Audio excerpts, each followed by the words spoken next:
sapa usik ing rasa ati bisa nehake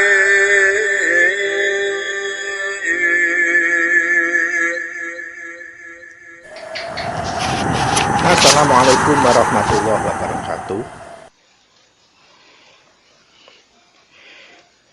Sugeng dalu, selamat malam para sutresna ingkang minulya. Wonten pundi kemawon tlatah panjenengan sakeluarga. Mugia tansah pinaringan anugrah ingkang langkung agung saking Gusti ingkang Maha Suci, saking Gusti ingkang Maha Kuwas, saking Allah Subhanahu wa taala. Mugia panjenengan sekeluarga sami kita sedaya para sutresna tansah ginayuhan dumateng katentreman, rasa tentrem, lan kita sedaya sami tansah saged angraosaken kenikmatan ingkang agung saking Gusti ingkang Maha Suci arupi kesehatan, boten kirang suatu napa kemawon kita sekeluarga, lan mugia kenikmatan kala wau saged kita tansah anyukuri minimal kelawan ngungelaken kalimat rasa syukur inggih menika alhamdulillahirabbil alamin. Lan keranten saged tansah anyukuri kenikmatan ingkang pinaringan dening Gusti ingkang Maha Suci, Gusti ingkang Maha Kuwas dumateng kita sekeluarga. Mila mugia sedaya kenikmatan kala wau saged tansah dipun paring tambah kadosipun inggih menika menawi kita saged anyukuri tansah dipun tambahi pangestu dening Gusti ingkang Maha Kuwas, Gusti ingkang Maha Suci, sehingga laku kita tumindak tumanduk kita tansah kareksa dening kuncara suci langsung saking Gusti ingkang Maha Suci. Para sutresna ingkang minulya, wonten ing dalu menika kuku badhe paring atur tema inggih menika babagan ingkang wigati lan menika babagan ingkang sensitif, babagan ingkang kontroversi nanging wigati, inggih menika babagan hukum belok. Para sutresna ingkang minulya,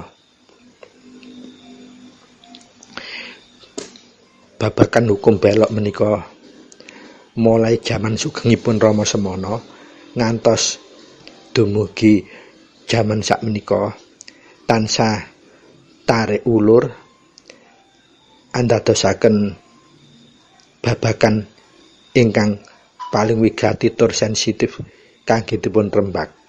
Ananging menawi boten wonten ingkang inisiatif ngrembag, mangke menika saged anglaleraken gawe ateges menapa menika saged animbulaken sesuatu yang benar-benar jadi daya takut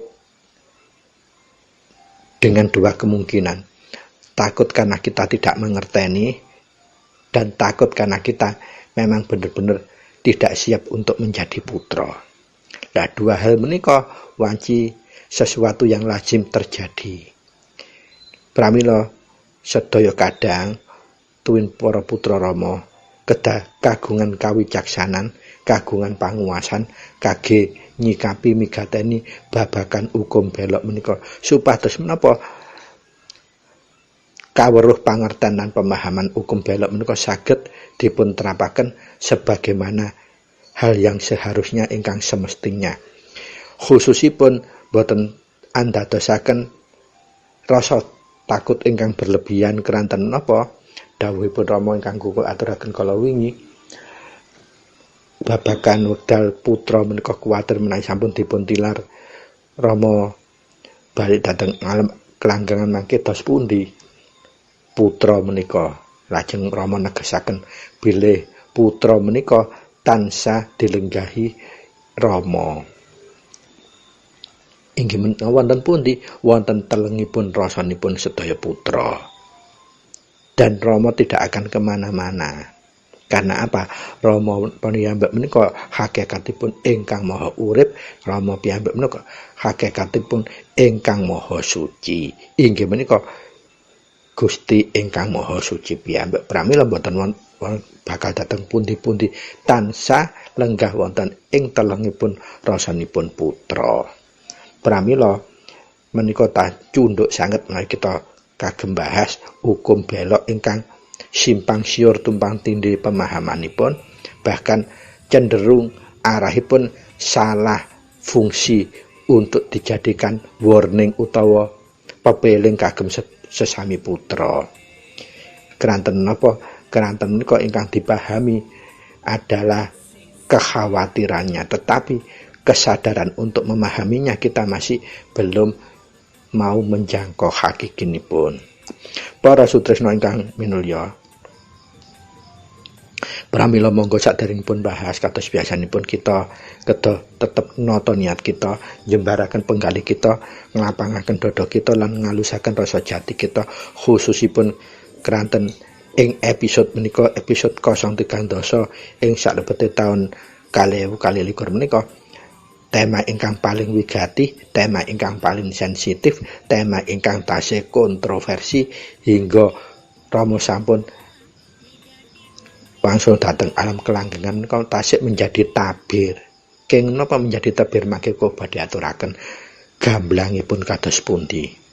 Pramila para sutresna ingkang manulya, monggo koko ambali malih nata niat kita, jernihaken penggalih kita, nglapangaken dada kita lan ngalusaken rasa jati kita supados bahasan kita awal hingga akhir tetap jinangkungan langsung kuncara suci saking Gusti ingkang Maha Suci, boten kuncara angen-angen budi pakarti lan panca driya, sehingga kita tetap saged nglenggahaken rasa kita trep-trep gembleng wonten ing kuncara Gusti ingkang Maha Suci, saged bahas menika awal hingga akhir tetep netasaken manfaat migunani lan mahanani dumateng gesang kita wonten ing alam donya sakeluarga. Para sutresna ingkang minulya, monggo kita melahi kemawon kangge bahas hukum belok menika kita boten saged tepas kalian babakan urip lan rasa. Menapa menika? Babagan urip lan rasa menika Rama nate dawuh makaken pangolah nira mijil, pangrengga nira cegadahar kelawan guling. Menika sampun trep lan sampun kaping-kaping ambalan kita mirengaken babagan dawuh Rama menika. Kenging menapa kok ngantos kaping-kaping dipun ambali dawuh menika?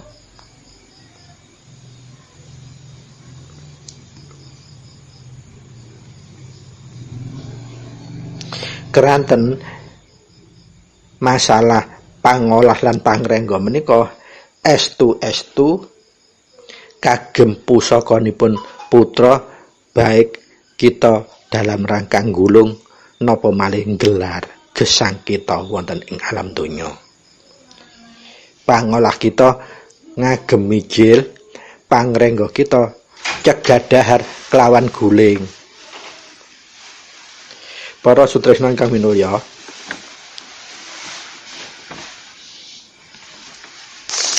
pramila wonten ing dawuhipun Rama kala wau menawi kita wigateni, kita mati pangolah lan pangrengga menika kuwi ora bisa pinisahake, ateges saling terkait satu sama lain. Pangolah menika kagem gulung, pangrengga menika kagem gelar gesang kita.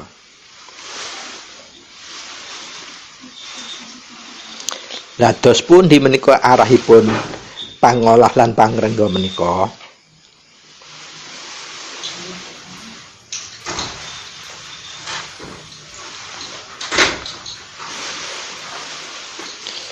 Pangolah lan pangrengga menika tan sagedipun pinisahake Amargi menapa menika ibarat tumbuh lan tutupipun ngawurip wonten ing alam donya. Pangolah menika kagem gulung, pangrengga menika kagem gelar.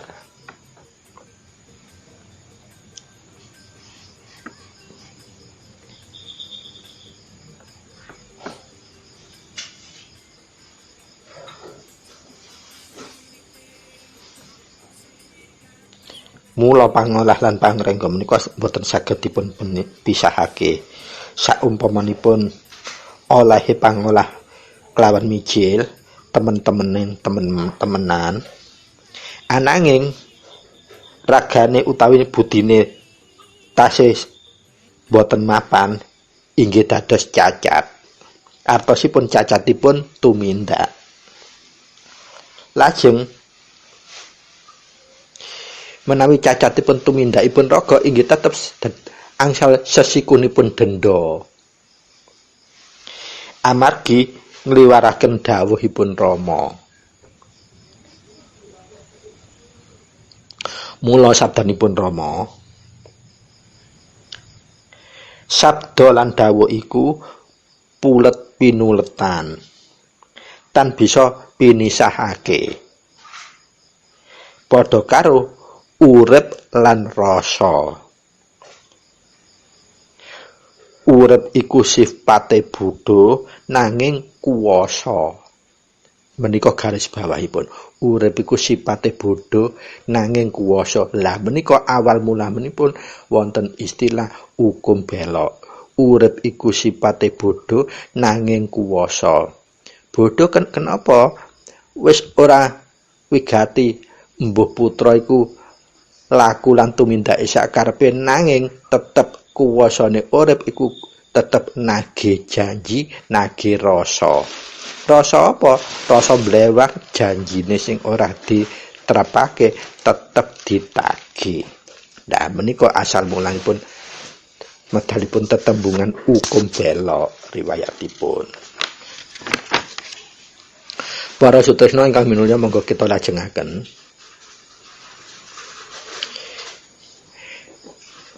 Pramila wonten istilah menika inggih dawuhipun Rama. Kudu tinuku rasa putra menika. Amarga Rama menika adol rasa, menika sanepan. Lajeng lenggahipun dos pundi sanepan menika? Putra menika kudu tinuku rasa amarga rasa Rama adol rasa.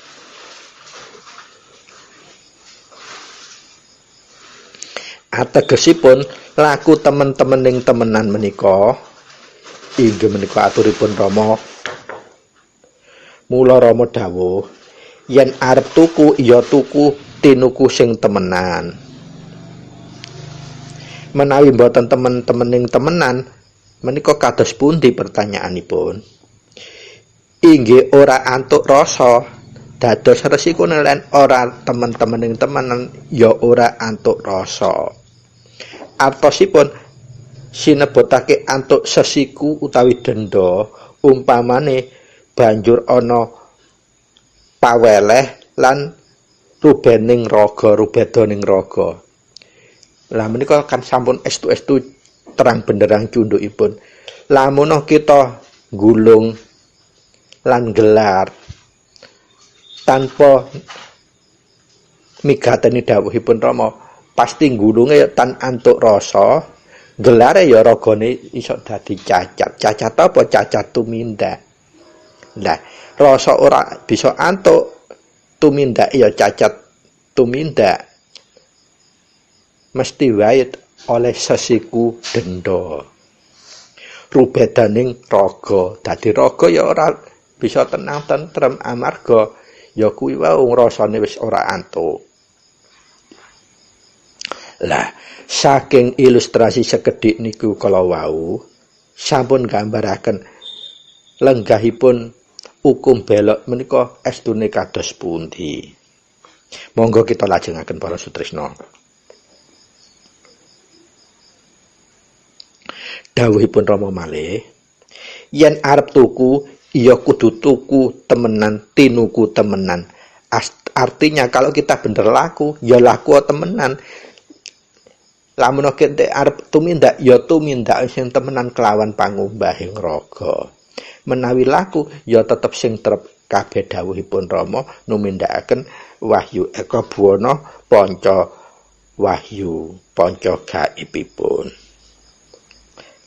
Lah lenggahe dawuh kala wau inggih mesti mawon ing pangrengga amargi menika tumindakipun raga.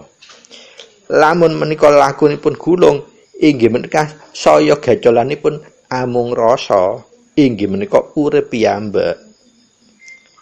Lah laku temenan menika anglimputi sedaya rembug adadosipun menawi dipun bahas masalah rasa nggih tetep maneka warna rembuge ora bisa kaetung.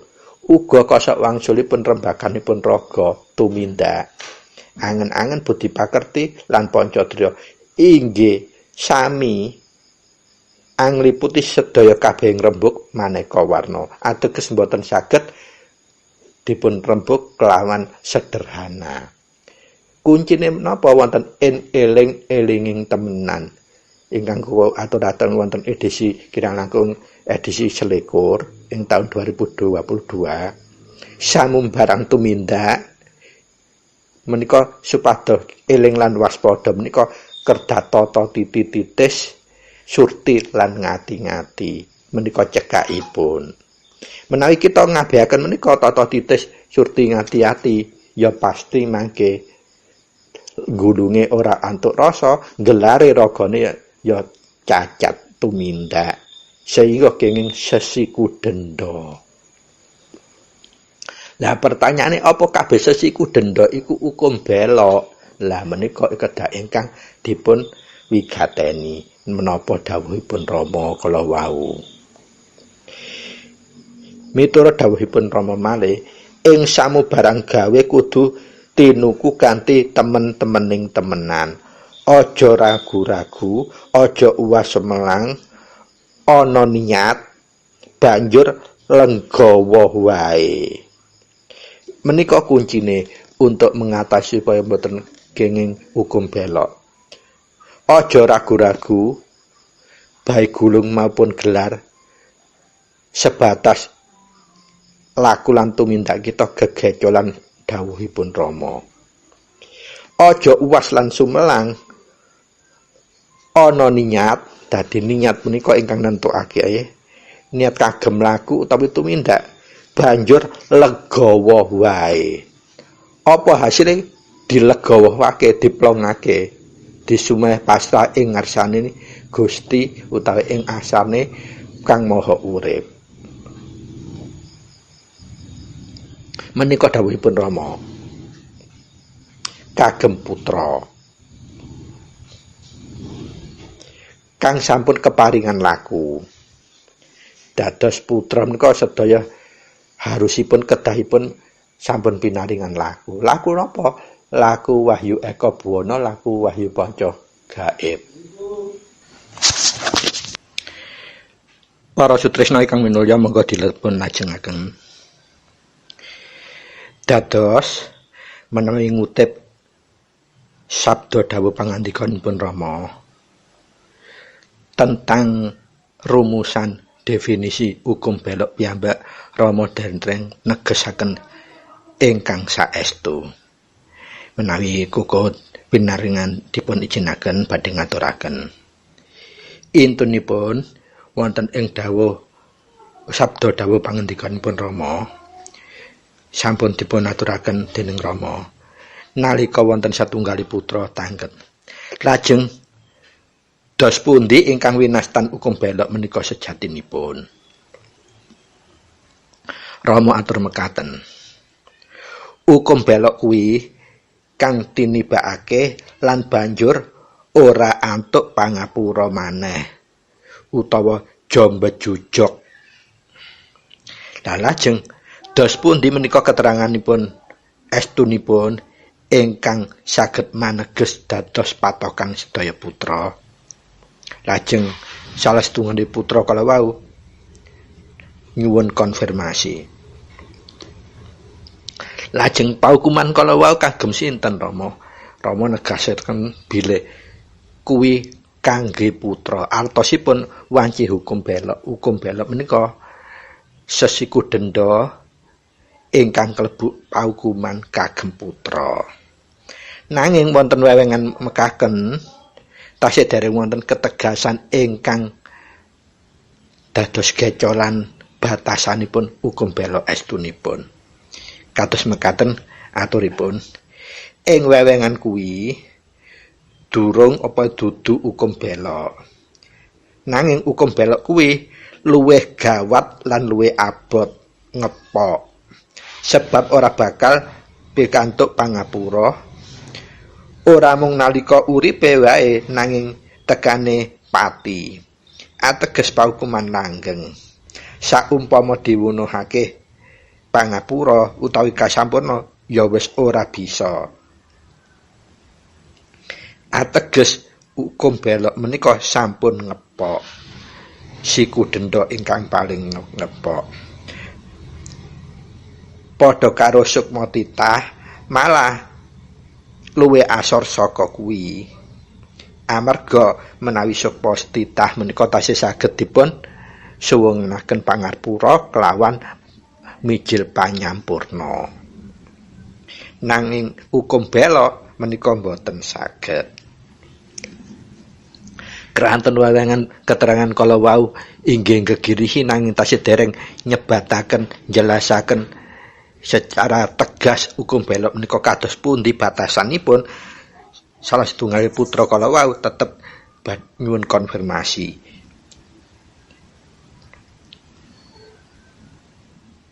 Ingkang patraman hukum belok menika kados pundi lajeng kahananipun Rama. Rama matur ngatur malih. Ora dadi putra maneh, ateges dadi titah mentah maneh lan ora antuk pangapura maneh. Nah, keranten ingkang dimaksud dipun suwut salah tunggal putra kalawau batasipun hukum belok menika kados pundi tasih dereng diaturaken pramila putra kalawau nyuwun paneges malih konfirmasi ingkang langkung ketat. Kados mekaten aturipun. Putra ingkang makarti menika kados pundi Rama kalepatanipun kados pundi saged kenging hukum belok. Lah menika pertanyaan ingkang paling maneges dicongklok. Intinipun hukum belok menika kados pundi supados boten saged dados wewengan ingkang misterius. Jawabanipun Rama tasih ngaten. Ngagem kawicaksanan panguwasa. Apa siap iki putra kabeh nampa beritane. Lah menika kadosipun aturipun Rama. Kang priksa mung Rama. Lah dados kang priksa namung Rama dhewe. Dipun ditegasaken masalah hukum belok menika kang priksa namung Rama piyambak. Mula ora usah cawe-cawe.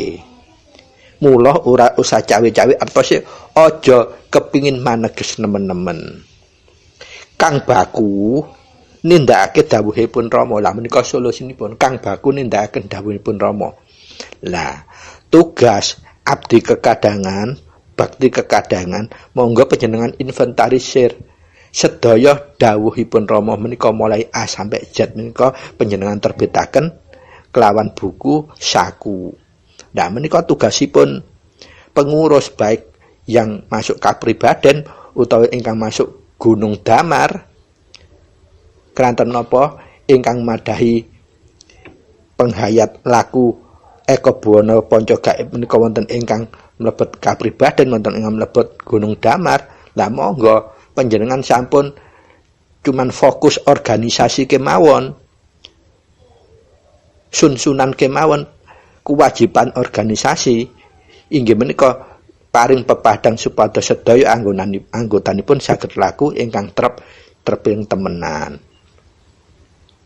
Lah salah satu kejejibahan kewajibanipun inggih menika hal-hal yang masih tetap misterius yang menimbulkan isu kontroversi ingkang gegirisi panjenengan kedawi gatosi panjenengan paringi pepadang.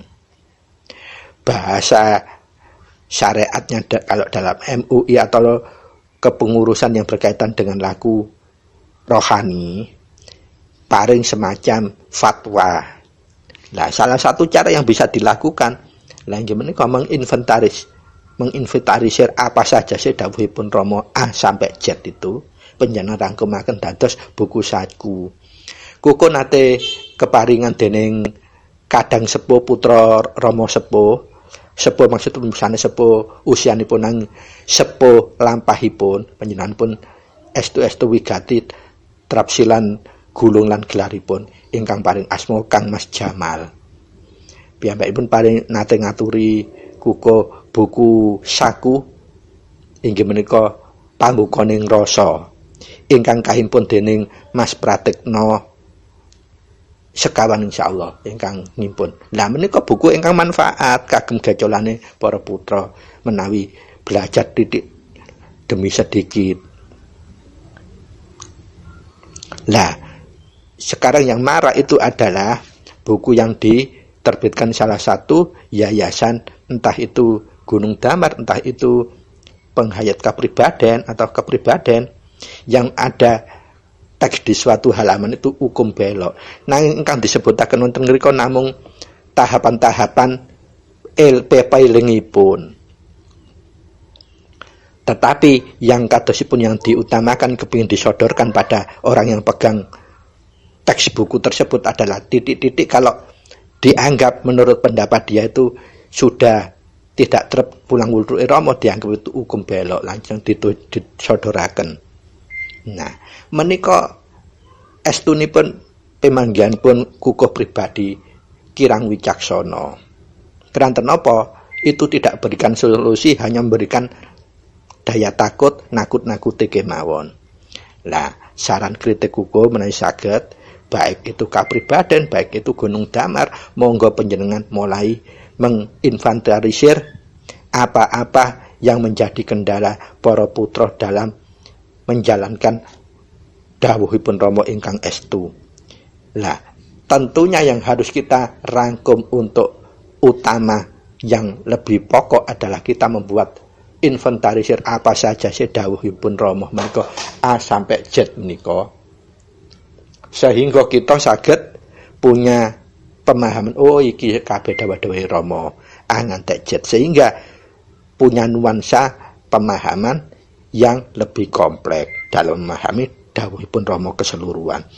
Karena intinya untuk gelar dan gulung, laku dan nindakake ajaran Wahyu Panca Gaib, Wahyu Eka Buwana, laku kasampunan urip kumpul nunggal suci utawi kunci menika bahan yang harus benar-benar dikaweruhi, dimangerteni, dipahami adalah keseluruhan dawuhipun Rama itu apa saja. Itu bahan dasarnya. Kemudian setelah dawuh itu kita paham, kita harus juga memahami apa yang pernah disabdakan Rama. Sabda pertama atau sabda yang kesekian itu. Lah itu bahan dasar dan bahan utama. Dasar dan utama itu bedanya tipis. Dasar itu identik dengan jumlahnya dawuh. Kalau utama itu identik dengan kualitasipun dawuh sehingga menjadi sabda. Sabda menika utama. Lah, kalau ketika notabene ada organisasi yang menaungi sedaya para kadang dan putra Rama yang kukuh kenal duka bilih pemahaman pun kukuh lebat nyuwun gunge pangaksami, yang kukuh sempat tahu adalah satu penghayat atau kapribadian, yang kedua Gunung Damar. Sakersa panjenengan kedua belah pengurus yang ada di dalam kedua organisasi tersebut, monggo kewajiban panjenengan tumindakaken nanggung rumiyin, sehingga para anggota panjenengan saged kalau sudah menjadi penghayatipun di bawah naungan dua organisasi tersebut, sudah tidak ada pertanyaan lagi dalam hatinya. Semua bahan sudah terpenuhi, bahan dasar maupun utama. Ingkang kalau aturaken kukul kalau wau, dasar itu semua dawuh, utama menika semua sabda. Nah, kalau pangandika menika arahipun penjelasan-penjelasan antara dawuh dan sabda tadi, cara melakukan atau menindakkan. Nah, ketika tiga bahan ini sudah didapatkan secara komprehensif atau menyeluruh, lengkap, paripurna, sedaya putra memegang dasar seperti itu, fa insyaallah akan bisa menjalankan laku dan tumindak wahyu eka buwana panca gaib menika kumpul nunggal suci menika kanthi langkung efektif estune efektif. Para sutresna ingkang minulya, monggo kita lajengaken. Dados ngantos beberapa ilustrasi kala wau, ketegasan tentang hukum belok sendiri batasannya kayak apa itu masih belum. Hanya tahapan-tahapan yang mungkin akan diterima, tetapi mangke Rama inggih atur malih secara wicaksana bahwa tahapan-tahapan itu sesungguhnya dalam kehidupan pasti dialami oleh semua manusia, bukan hanya putra. Monggo kita lajengaken. Lah keranten putra Rama ingkang ngaturaken konfirmasi kalau tasik tetep belum punya pegangan yang pasti gimana sak temene hukum belok, merengkel malih konfirmasi dumateng Rama, mekaten aturipun. Lajeng dos pundi kahananipun Rama wekdal menika menapa sampun wonten putra ingkang kabelok utawi nampi hukum belok? Jawabanipun tegasipun Rama durung. Berarti masih belum ada yang kepengkok hukum belok menika. Sebabipun menapa Rama dados menika estu putra salah setunggal putra ingkang wantun nanggetaken konfirmasi wae. Kenapa? Karena ini hal yang wigati, sensitif, harus ada ketegasan supaya apa? Tidak menjadi bola liar, jadi penakut-penakuti, dan itu akan meresahkan dan bahkan bisa menimbulkan kendala bagi calon putra atau bagi kadang yang ingin mendalami laku tersebut. Dados tegasipun isih durung, belum. Sebabipun menapa putra ditegasan malih nyuwun konfirmasi malih salah setunggal putra kala. Jawabanipun Rama monggo dipun paringaken. Sebabipun napa kok dereng Rama? Rama lajeng paring atur. Soale Rama lagi nyebar numuranaken wahyu. Durung ngumpulna wahyu. Dadi wekdal taun semanten insyaallah menika taun 1977 menika. Saat menika Rama lagi nyebar wahyu. Bahkan tahapan ngumpulaken wahyu tasik dereng. Ngumpulaken wahyu dereng. Lah kok ingkang aturaken kala wingi tahapan ingkang badhe dipun lampahi menika ada 3 minimal. Tahapan ngumpulaken tahapan nyebar, lajeng tahapan ngumpulaken,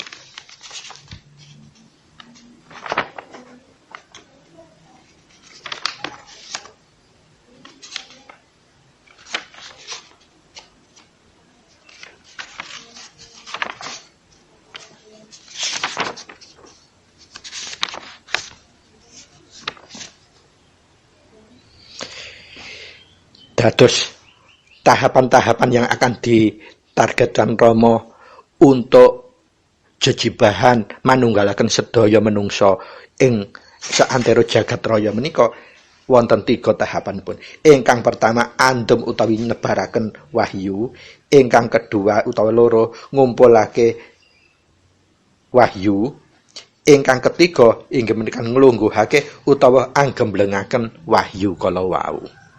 Dados ngantos dumugi taun 1977 tasik tahap ingkang pertama inggih menika tasik tahap andum wahyu utawi nyebaraken wahyu. Pramila kalau wau Rama ngaturaken apa saiki sampun wonten Rama ingkang kapengker hukum belok durung belum. Lah kenging napa kok dereng? Amarga Rama lagi tahap nyebar numurunaken wahyu utawa andum wahyu. Durung nyampe tumeka ing tahap ngumpulake wahyu, tahap yang kedua saja belum. Artosipun menapa? Lah menika jawaban kawicaksanan, jawaban panguwasa priyantun ingkang pinilih sidik waskita. Dados mboten jawaban sing sangar kawicaksananipun ingkang dipun utamakaken. Pramila wonten kahan kala wau ateges titi mangsa mangke Rama tasik dereng nindakaken hukum bela. Menika aturipun keteranganipun Rama. Amarga Rama isih lagi nindakake laku nyebar wahyu utawi andum wahyu. Nanging hukum bela iku pasti kudu ana lan ditindakake amarga ana tembung pasti kudu ana wujute, ana bentuke. Lah, tembung disaring lakune kuwi mestine dadi adhedhasar ukuran lan hukume angen-angen Pancadriya lan budi pakerti.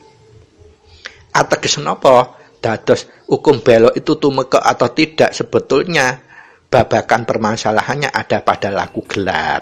Gelaripun menungso. Kenapa laku gelar? Karena yang pirantinya itu yang disebutkan tadi Ratu Tetelu, angen-angen Pancadriya lan budi pakerti. Kranten napa? Sedaya ingkang nyidrakaken sing garai ngapusi lan ingkang gingsir owah menika namung Ratu Tetelu, sehingga kesimpulane balik malih urip lan rasa menika janji jinaji. Urip janji nang rasa, urip dijanji kelawan rasa. Lah menungso upam napa malih laku putra nggih ngaten, malah kedah saged nyepeng janji kala wau nang saged dilampahaken lan ditumindakaken.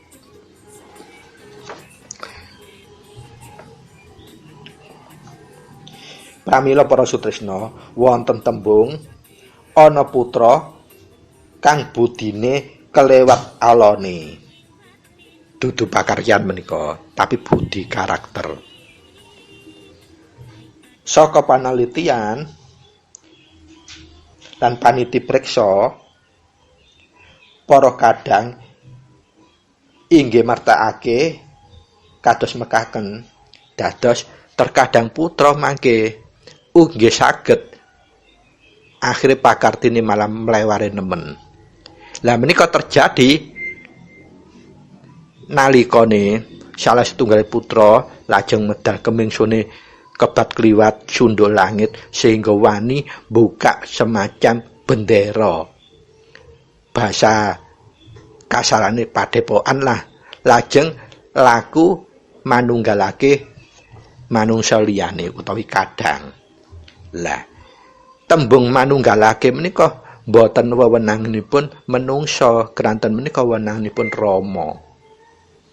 Dadi kados kuku aturaken wonten edisi saderengipun mengko lek Rama raga menika tilar donya, napa Rama kang Maha Suci mangka badhe ninggal para putra boten dipun tegasen. Amarga kabeh putra iku dilenggahi Rama langgeng. Wonten pundi dunungipun? Wonten ing telengipun rasa, inggih menika teng telengipun ketekipun manah. Dan di situ akan langgeng. Kecuali mangke sang putra kalau kegeret nafsu tetelunipun. Khususipun inggih menika angen-angen Pancadriya lan budi pakertine sampun kebablasan kemingsune. Wani bener-bener kaya bisa madani Rama, bahkan bisa ngluwihi, lajeng buka semacam bendera padepokan nampa kabeh para kadang baru lajeng dimanunggalake dan sak piturute.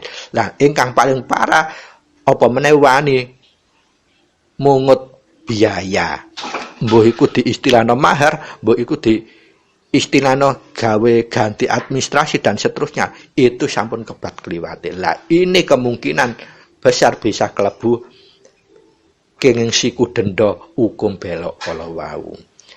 Atosipun sampun kebablasan nglanggar dawuhipun Rama, sampun ditegasaken Rama wekdal kuku aturaken kala wingi nalikane Rama raga sampun seda, berarti Rama kang Maha Suci mboten teng pundi-pundi tetep wonten telengipun rasaipun putra. Lah menawi itu menganggap bahwa karena Rama tidak ada, kita yang menunggalkan. Karena tidak paham kesejatian ajaran pun Rama, sehingga piyambakipun melakukan hal yang kelewatan. Di samping itu kelelep Ratu Tetulune kepingin oleh sesuatu pamrihne gede. Dadi pangumbahing ragane ora bisa ditindakaken kelawan estula. Pangumbahing raga menika estu dawuh ingkang paling wigati kagem ngresiki raga. Nah, dados semacam itulah maknaipun hukum belok akhiripun. Lajeng untuk jadi patokan masesa nikahanan supados kita boten saged kawengker hukum belok menika wonten penjelasan ingkang langkung saged wigati ati-ati kagem putra.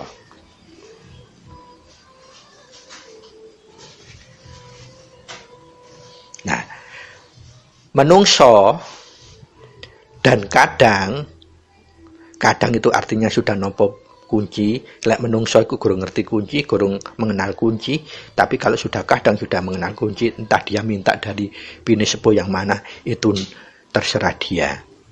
Kadang untuk menjadi putra, dados putra menika, maka dia akan mendapatkan kewajiban diwengker kalian kewajiban disaring menika aturipun Rama. Lajeng pernyataane ingkang nyaring sinten lan ingkang dipun saring sinten? Jawabanipun inggih ingkang nyaring inggih urip piyambak, lajeng kang disaring menika lakune. Lah menika monggo dipun baris bawahi. Lakune artinya gulunge. Gulunge iku kesejatiane, artinya rohaninya. Lah kalau rohani ini badhe digelar tentu disaring kelawan mijil, lajeng dadi tumindak. Nah, kenapa tumindak yang disaring dengan mijil itu tetap kelebu laku? Soalnya wis digulungaken kelawan rasa, sehingga tumindaknya itu sudah dituntun urip langsung. Nah, monggo niki diwigatosi termasuk dados solusi supaya kita saged terhindar dari hukum belok. Lajeng sak banjaripun sasanipun sesaring mestenipun ingkang putra kala wau dados tiyang utawi menungso ingkang pinilih ateges sampun saged menjadi putra. Lah kenging menapa? Pertanyaane kok saged kenging hukum belok? Lah menika aturipun Rama penjelasanipun. Mula ana tembung saring sinaring sinaringan. Saring sinaring sinaringan. Napa artosipun? Dawuhipun Rama, nyebar wahayu iku sinebut laku saringan. Lajeng nalika ngumpulaken wahyu utawi tahap kekalih ingkang kula aturaken, ngumpulake wahyu iku sinebut laku sinaring saka saringan, sinaring saka saringan. Lajeng tahapan nglungguhaken wahyu kala wau ateges laku menuju wiji utawa arep dadi wiji utawi anyaring saka saringan ateges anyaring saka saringane saringan.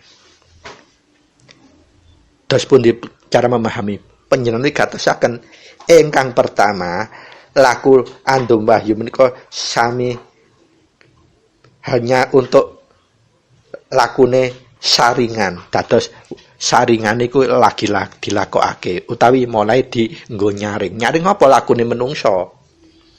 Lajeng ingkang tahap kedua ngumpulake menika ateges sinaringan. Dados saringan yang sudah untuk nyaring itu hasilnya sinaringan saka saringan. Dados metune saringane kalau walu hasilnya itu adalah sinaringan utawi saringan. Nah, tahap yang ketiga inggih menika anyaring saka saringane saringan. Dados hasil saringan kalau wau tasik disaring malih saka sinaringane. Sinaringan apa kelakuan kalau wau tumindake para putra kalau wau saking saringan kalau disaring malih. Dados ateges laku andum laku ngumpulake lan laku nglungguhake wahyu menika sama seperti untuk yang pertama disaring pertama, yang kedua dibaleni saringan ngantek kedua kali, yang ketiga dilakukan saringan nganti ketiga kali. Artosipun menapa? Menika wewenganipun, kesejatianipun, lakunipun lan tumindakipun para putra saringan pertama menika ateges seperti saringan orang syariat. Yang kedua seperti lakunya saringannya orang yang sudah mulai torekot. Yang ketiga inggih menika laku nglenggahake wahyu menika ateges saringan anyaring saka sinaringan saringan kala wau ateges kita sampun nundhakaken babagan hakikat kesejatian. Dados aja enak-enak jenenge titel jenengan iku dudu S1 wis S3 ya saringane dobel-dobel. Nah lek kepingin saringan lek pertama mang ya tetep dadi syariat wae. Ateges ya wek nampa andume wahyu kemawon. Nimindakake sik durung bisa, apa meneh nglakoni. Iku artine isik didom wahyu terus kene batasane tahapane isik ngaweruhi lan belajar mangerteni. Durung memahami iku isik belajar ngaweruhi mangerteni. Lah lek sak banjure mangerteni kudu dipahami baru laku. Ya iku torekot tingkatane. Nah, kenapa sanepan yang sampai diaturkan Rama menika kados mengaten untuk menjelaskan hukum bela? Supados kita mboten sak wedi-wedi nemen. Oh, yang dibutuhkan iku laku temen-temening temenan. Sebetulnya yang harus digarisbawahi cuman itu. Proses yang disampaikan Rama cara syariat disampaikan seperti itu, cara hakikat menika atosipun inggih ngumpulaken wahyu kalau dan cara hakikat menika nglungguhaken wahyu. Jadi pramila mangke dari 3 tahapan menika muncullah 7 tanda-tanda tahapan-tahapan. Kenapa itu seperti hukum bela? Nah, karena kita sudah melampaui saringan-saringan tersebut, kita akan bisa menemukan seperti itu. Lajengipun monggo para sutresna.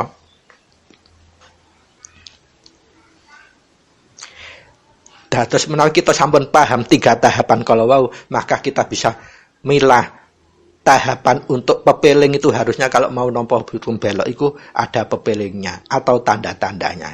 Lah, tanda-tanda ini bukan maksudnya saklek.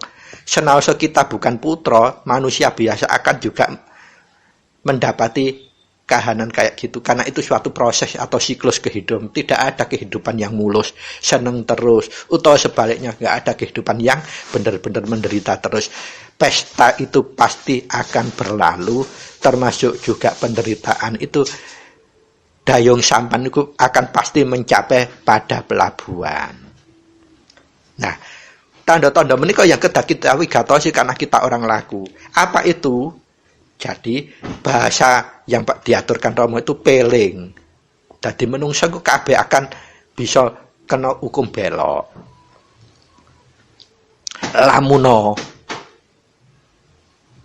Lamuno menika syaratipun. Dados sedaya menungsa akan menjalani pernah mengalami tahapan ini. Ingkang pertama tahapan siji inggih punika peling. Peling itu pepeling, pengeling. Basa Jawa kena pengeling apa? Moro-moro anak mlaku kesandung. Kok iku sing hati-hati ta? Terus wonge ngengkel. Ya hati-hati apa sih? Sampean iku sing gak hati-hati. Lho jebule lho sampean iku kesandung. Artinya dek iku peling. Iku ngono peling. Peling saking Gusti. Sik dilingno ngono sik ngeyel. Ora wong aku wis hati-hati buktine lho sampean kesandung. Kados ngaten dialog wicaksananipun. Nalika dipelingno sik ngeyel, lah suwe-suwe dek ketutup. Bahasa syariat dalam Islam kalau setiap menjalani kesalahan dielingno sik tetep bandel dan dilakukan, maka khatamallahu ala qulubihim wa ala sam'ihi wa ala absarihim ghishawa. Ketika kamu menjalankan sesuatu kesalahan diingatkan orang tua kamu tidak mau peduli, itu bisa jadi khatamallah akhirnya. Karena apa? Kamu tidak akan peduli dan tetap melakukan hal yang sama. Itu namanya peling. Maka jangan heran kamu suatu saat kalau melakukan kesalahan-kesalahan terus tetap tidak mau merubah. Itu akan jadi pepeling. Khatamallahu, dan Allah atau Gusti ingkang Maha Suci akan menutup wa ala sam'ihi wal absarihi wa ala absarihi, artinya akan menutup mata hati, mata telinga, dan mata kolbunya dengan penutup yang sangat besar. Artinya itu bahasa syariat dalam Islam. Dan bahasa laku kasampunan juga sama. Ketika kita waktu ngalami tahapan ke-1, ini ingat loh, bukan hanya putra ya, manusia semua akan mengalami. Karena apa? Ini siklus kehidupan atau rentetan pasang surutnya kehidupan. Ingkang tahap ingkang angka loro inggih menika tan antuk ketentreman. Lah nalikane menungso lek wis oleh pepiling bolak-balik tetep ae gak gelem berubah, maka dia tidak akan antuk ketentreman. Itu pasti, karena ini sudah siklusnya, tahapannya. Lah ingkang ketiga inggih menika cupet lakune. Laku menika lak gulung, menawi tumindak menika gelar. Kenapa kok bukan tumindaknya yang cupet? Karena maha wicaksananya Kang Maha Suci, Allah Subhanahu wa Ta'ala, tidak langsung dihukum. Lek tahapan loro antuk ora ketentreman esek gurung krasa, ditambahi maneh pepilingi, yaiku cupet lakune. Laku gulunge iku rada akeh kendalahe. Lah inilah bahasa yang reget itu. Regete mana? Bayangno kalau manah itu sudah reget, maka tahap yang keempat akan tumeka. Napa tahap keempat? Hukum rasa, rasanya sudah tidak peka. Hati sanubarinya sudah tidak peka lagi. Nah, kalau tahapan yang keempat ini sudah dijalani dia, tetap saja tidak berubah, maka tahap kelima akan tumeka. Napa menika? Apes. Dadi mulai hukumipun mulai merambat datang tumindak. Tumindakipun apes. Pramila wonten babakan lintu kukul nate aturaken. Putra ketok wigati lakune, salah bawane wis apik, tapi kenging napa waktu dadi wong apik selaku putra pakaryane gesangipun malah susut, nyambut gawe ngene malah surut, bahkan laku apa tumindak ngene, bisnis ngene malah ajur mumur dan sebagainya. Lah menawi menika dipunaturaken Rama, ternyata hakikatipun Rama badhe ngurangi napa kredone angen-angen, dados jalane angen-angen iku mulai dikurangi. Artinya malah ora gegeret ratu tetelu mengkene. Lah nalika tahapan sekawan hukum rasa menika mboten disadari, maka tumeka tahapan 5 apes.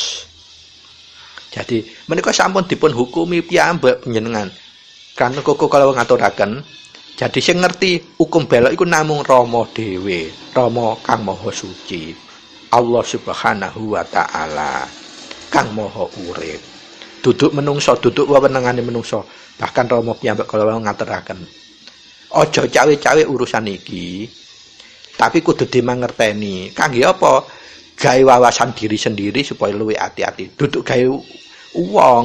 Nah, keranten kukuh menika untuk gosok ginoso, kuku sampaikan secara publik supaya apa? Monggo ini niti periksa kuku secara pribadi, yang untuk kuku pribadi lah mbok bilih menika sae monggo dipun tumindakaken.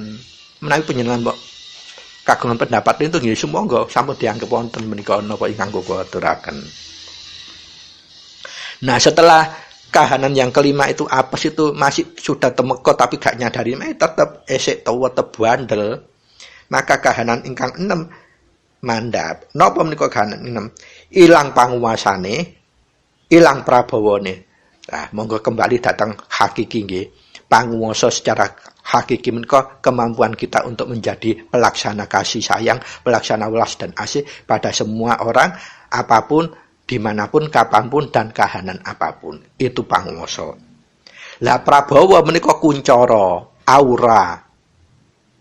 Nah, siapapun kalau tidak bisa menjadi panguwasa atau pelaksana kasih dan sayang yang tanpa pilih kasih, pasti perbawanya tidak ada. Contohipun, aku dadi kepala desa, aku gak adil, welas asine gak podo, tanpa pandang bulu. Tapi kita itu memihak, pasti rakyate, wargane, apa rek lurah iku rek pilih kasih. wis gak duwe wibawa, ilang otomatis. Lah menika condho. Apalagi kita sebagai sesama putra gak adil. Ana putra lakune ternyata dia mendapatkan hasil lakunya itu seperti itu moro dojuk-dojuk. Lho iki lho hukum belok. Iki tanda-tandane. Tapi yang bersangkutan tidak bisa jabarkan estu kesejatiannya apa yang diaturkan Rama itu seperti ini. Nah, itu akan menjabarkan sesuatu misteri, bola liar. Jadi nanti menggelinding gak karu-karuan, bisa nerjak kemana-mana. Bola api liar nanti jadinya. Nalika tahapan ke-6 tasik mboten diwigatosi, pramila tahapan ke-7 akan badhe mandhap. Napa tahapan ke-7 tan bisa makarti maneh, ora bisa makarti maneh. Untuk memahami secara hakiki babakan ingkang sae pasti dia tidak akan bisa paham. Karena apa? Sudah ketutup kalau wau kok ngaturaken khatamallahu ala qulubihim wa ala sam'ihi wa ala absarihim.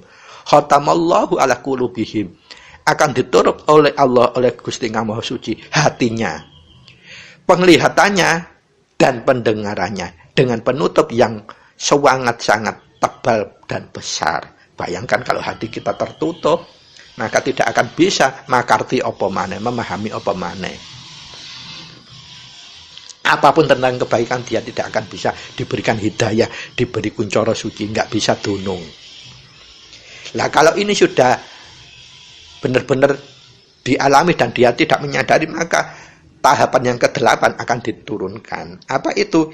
Ilang kawibawan. Kalau tadi Prabawa, Perbawa, utawa isi aura. Lah iki kawibawan. Kawibawan iki berarti benar-benar sudah melekat menjadi satu. Contohipun, kalau kita sudah menjadi putra, ternyata kita tidak bisa tentrem dan nentrem kalian, berarti kawibawan kita sebetulnya sudah tercabut. Apa? Kemanfaatkan kita bagi orang lain itu sudah tidak ada punya kemampuan memberikan manfaat bagi orang lain. Nah, itu berarti kawibawan. Beda lagi Prabawa lan kawibawan. Nek Prabawa kalau wau berkaitan dengan keadilan kita.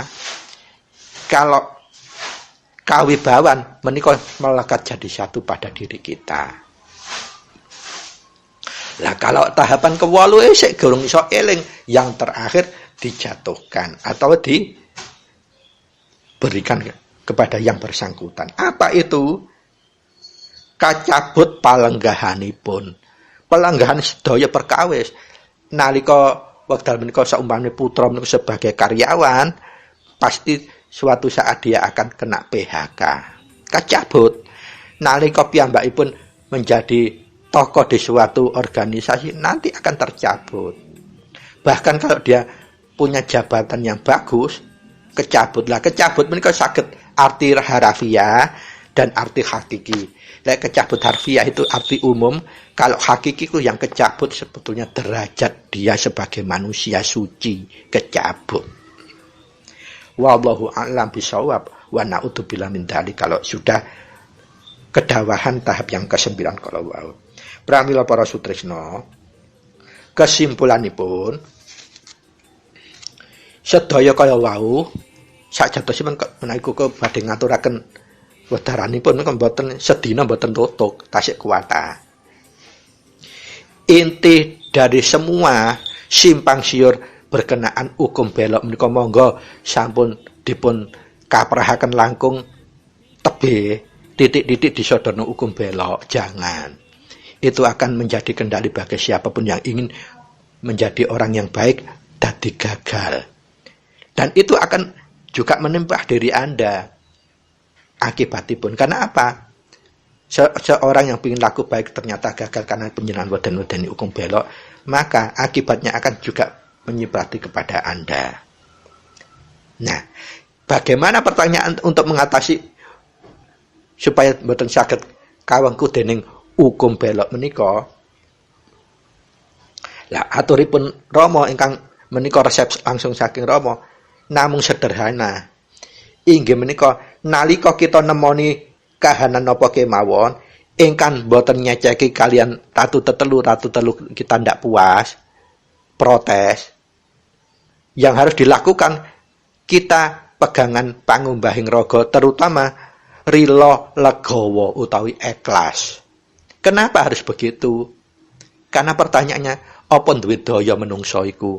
Kecuali saking ridhanipun Gusti, ridhanipun Rama inggih menika ingkang maha manunggalaken rasa utawa ingkang maha menunggalaken rasa, ndunungaken rasa manunggal. Ingkang maha urip piyambak, ingkang maha suci piyambak inggih menika Allah Subhanahu wa taala ingkang kagungan daya. Masya sampean gak terima protes dan sebagainya, tetep apa iso ngrubah tanpa daya saking Gusti, tanpa ridha, tanpa kenanipun Gusti, mboten saged.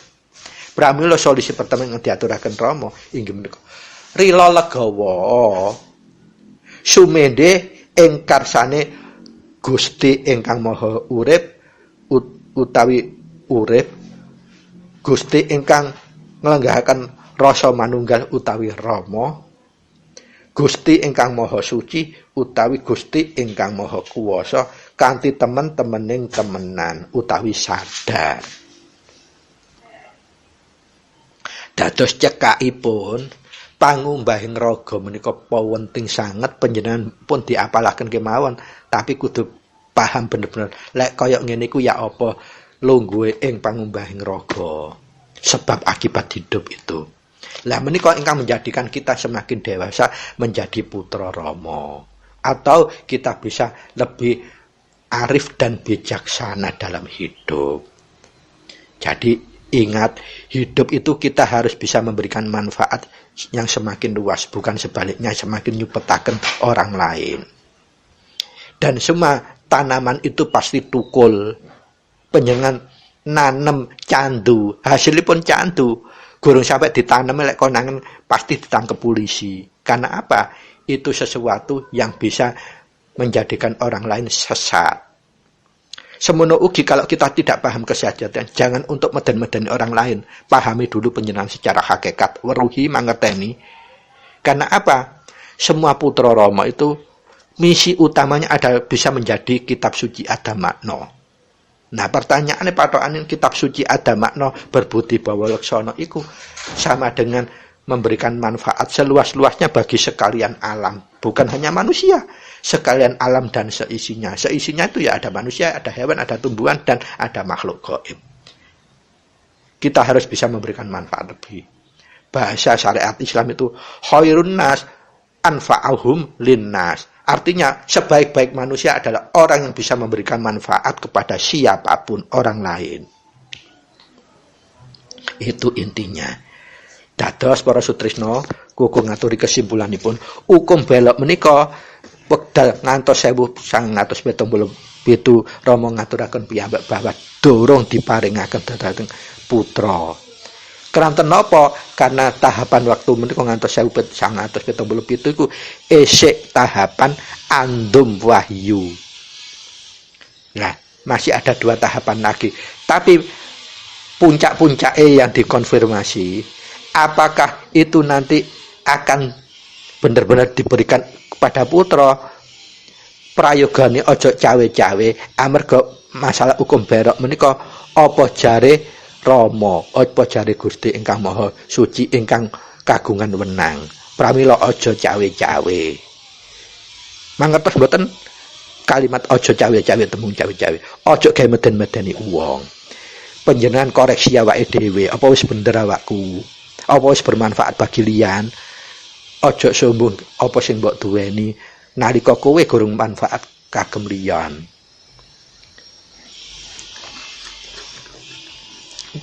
Nah, solusi paling abdul ingkang diaturaken Rama inggih menika nerima legawa apa wae kahanan ingkang kita terima, terutama yang tidak bisa diterima oleh Ratu Tetulugi, kita tidak puas. Wis kita nerima legawa wae. Artose pangumbahing raga iku penting untuk dipahami dan dijalankan. Pramila gelar gulungipun putra menika panjenengan memahami hukum belok atau tidak, siapapun akan menjalani semua 9 tahapan kalau wau. Lah pertanyaannya panjenengan tiap tahapan panjenengan semakin mengerti dan sadar atau tidak, di situ saja letaknya orang laku dan tumindak itu. Ketika kita laku dan tumindak tidak menyadari bahwa yang kita lakukan itu benar atau salah, maka kita akan berdiri di antara benar dan salah. Nah, pertanyaan berdiri di antara benar dan salah bukan berdiri di kebenaran dan kesalahan loh, tapi di antara. Sangat tidak enak status di antara itu. Pertanyaan, sampean ku lanang apa wedok? Aku antarane lanang mbek wedok lah, iku kan tambah bingungno.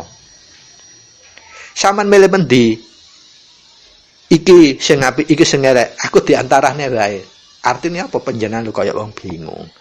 Pramila para sutrisna, mbok bilih napa kula ingkang aturaken hukum belok menika tasih wonten ingkang dereng diwigatosi, dereng dimangkertosi, panjenengan saged nyantemaken wonten ing kolom deskripsi komentar panjenengan.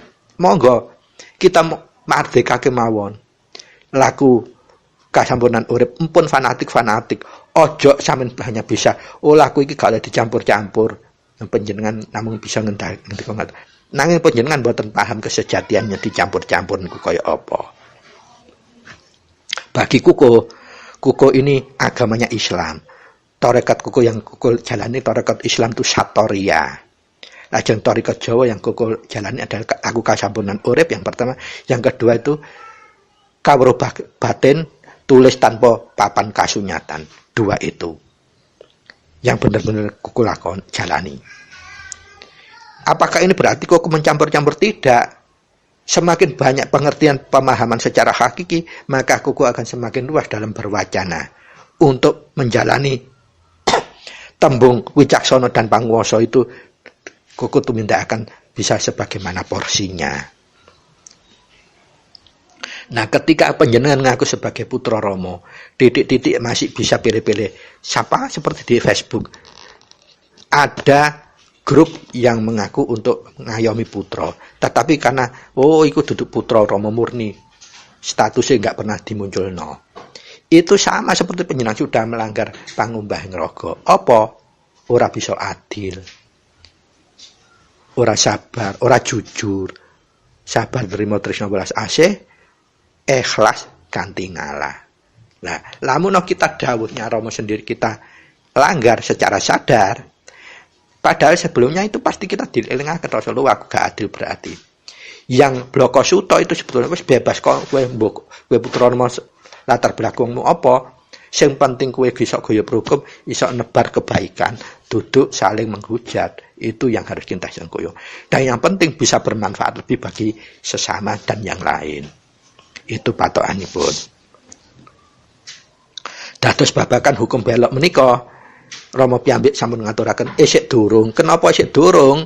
Wekdal dikejar Rama ngaturaken isik tahapan andum wahyu. Durung tahapan ngumpulake, durung tahapan yang terakhir yang ketiga ada nglungguhake wahyu. Waktu dikejar, lah napa putra ketasik saged king menika wis aja cawe-cawe kabeh sing duwe kewenangan untuk nentokno hukum belok namung Rama utawi Kamaha Urip piyambak. Pramila aja cawe-cawe. Lah menika sampun tegas. Kalau sampai saat ini masih banyak yang cawe-cawe, titik-titik diperingatkan dengan itu dengan cara menyodorkan fotokopi yang bunyinya ada hukum belok dan 9 tahapan kalau wow piyambakipun berarti sama seperti cawe-cawe, artinya tidak meyakini bahwa itu kemenangan Rama secara absolut. Pramila kirang langgungipun Kuku nyuwun gungi pangsami mbak wonten prakata utawa atur Kuku ingkang lepat rembag. Estu menika muncul saking kahanan pribadi Kuku ingkang naif.